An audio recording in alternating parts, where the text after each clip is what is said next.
In 1858, several male slaves are chained and being transported after being purchased by the Speck brothers, Ace and Dickie. Among the slaves is Django, who has been sold away from his wife, Broomhilda. Somewhere in Texas, the Speck brothers encounter Dr. King Schultz, a German dentist and, unbeknownst to them, a bounty hunter.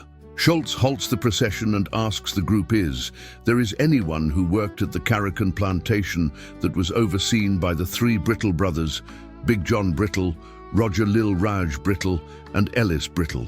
Django replies in the affirmative. The Brittle brothers were overseers at the plantation of Django's previous owner, and Schultz has a warrant for their arrests. The Speck brothers refuse to sell their slaves to Schultz. Schultz kills Ace after he points a shotgun at Schultz and shoots Dickie's horse, crushing his leg under it. Schultz then asks Django if he knows the Brittle brothers, and when he finds out that he does and can identify them, Schultz offers Django his freedom and $75 in exchange for helping him track them down. They leave Dickie to be executed by the slaves as they depart.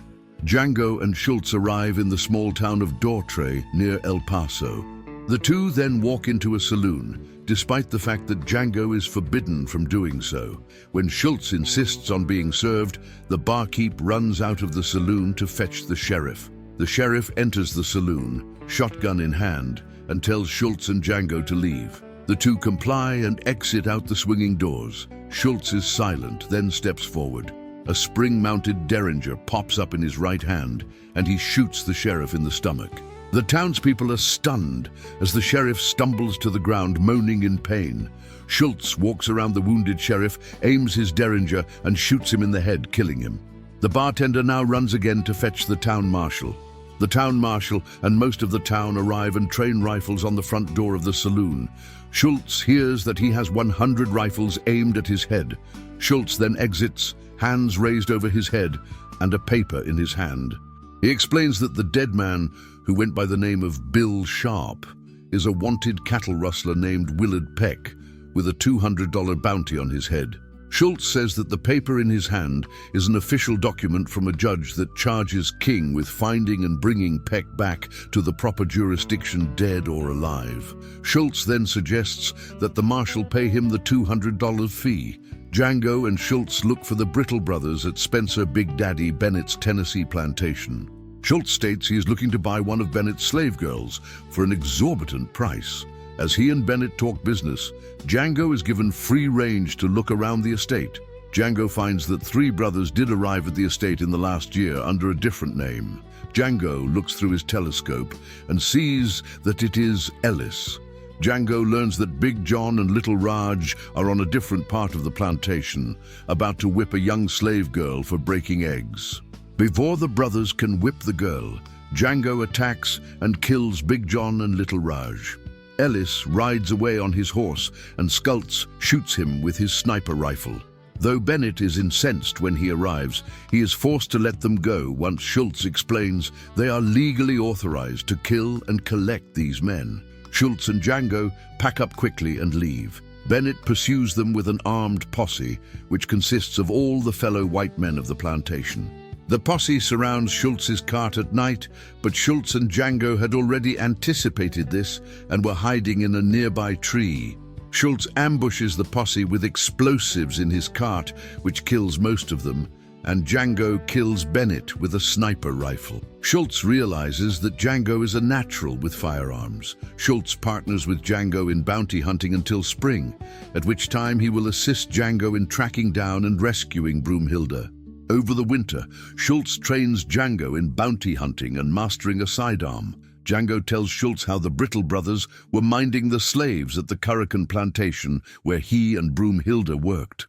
Caracan wanted to make Broomhilda a comfort girl, and hence Django, and she tried to run away. They were caught, brought back, branded with hot irons, the mark of a runaway, a small R on their right cheeks, and sold at an auction separately, even when the owner knew that Django and Broomhilda were married. Django collects his first bounty, a member of a man named Smitty Bacall, and keeps the handbill.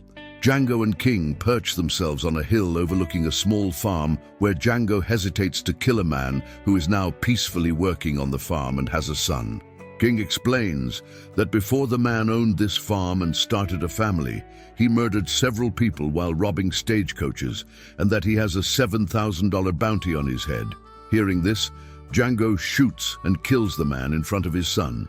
After collecting a number of bounties over the winter, Schultz and Django confirm that Broomhilda's current owner is Calvin Candy, the charming but brutal owner of the Candyland plantation in Mississippi, who forces his slaves to fight to the death in Mandingo fights.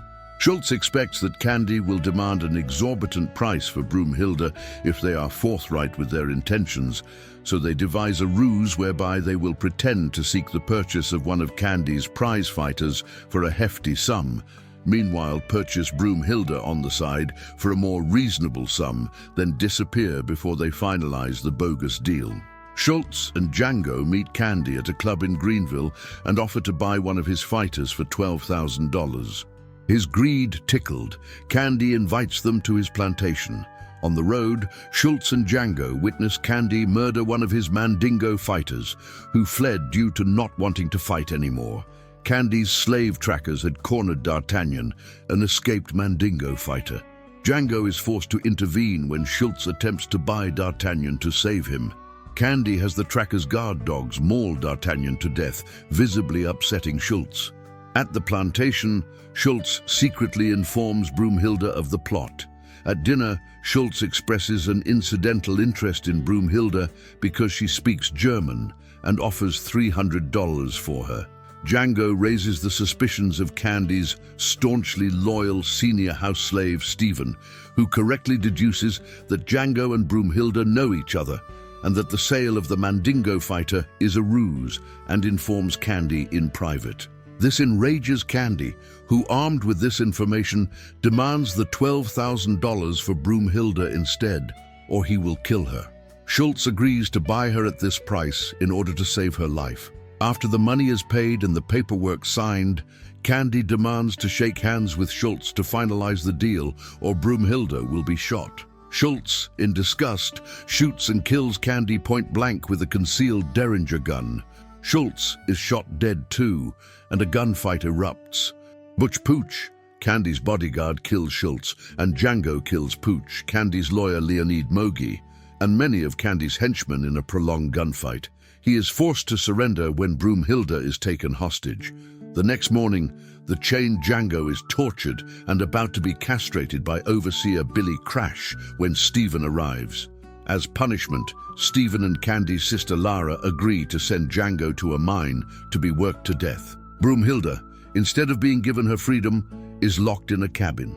En route to the mine, Django convinces the slave drivers that he is a bounty hunter, shows them the handbill from his first kill as evidence, and falsely informs them that there is a high-end bounty on some outlaws who have taken refuge back at Candy's plantation.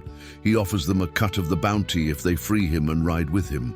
The moment they free him, he kills the slave drivers, takes their dynamite, and rides back to Candyland. Returning to the plantation, Django discovers Schultz's body. He takes the certificate of freedom that Candy signed for Broomhilda and reunites with her after freeing her from where she was being held. When Candy's mourners return to the Candyland mansion from his funeral, Django reveals himself. He sends off the remaining slaves and in a final shootout kills everyone inside except Stephen, whom he shoots in the knees. Having set the dynamite inside the house, he lights the fuse and leaves. Django and Broomhilda watch from a distance as the house explodes, killing Stephen, and ride away.